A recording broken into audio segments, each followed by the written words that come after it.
Souvenirs du jour de fête, c'est la suite d'un livre qui s'appelait Nos 6 beaux rêves de jeunesse et qui date du mois d'octobre. Et donc on retrouve les deux personnages principaux qui s'appelaient Mélina et Étienne après la déclaration de guerre de 1939, qui sont séparés puisqu'ils s'est engagé pour la durée de la guerre. Et elle reste dans la ville à Toulouse où elle rentre dans la résistance, mais ils sont séparés pendant longtemps. Et toute la tension de ce livre, c'est de savoir s'ils vont se retrouver un jour ou pas.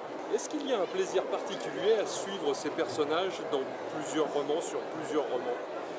Oui, certes, mais c'est quand même difficile de redémarrer. Une fois qu'on les a abandonnés, c'est comme si on les avait perdus un peu.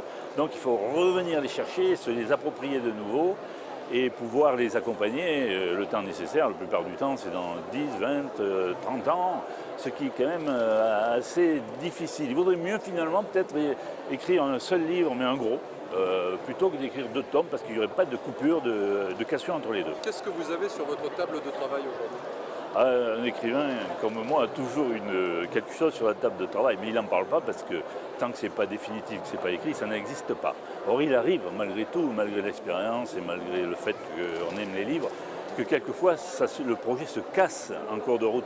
Et ça c'est terrible pour un écrivain, parce que bon, à partir du moment où c'est cassé, c'est tombé, c'est qu'il y a quelque chose qui n'allait pas. Jim Harrison, qui vient de mourir, l'écrivain américain, disait qu'en général l'échec d'un roman venait du fait qu'il avait des bases trop étroites.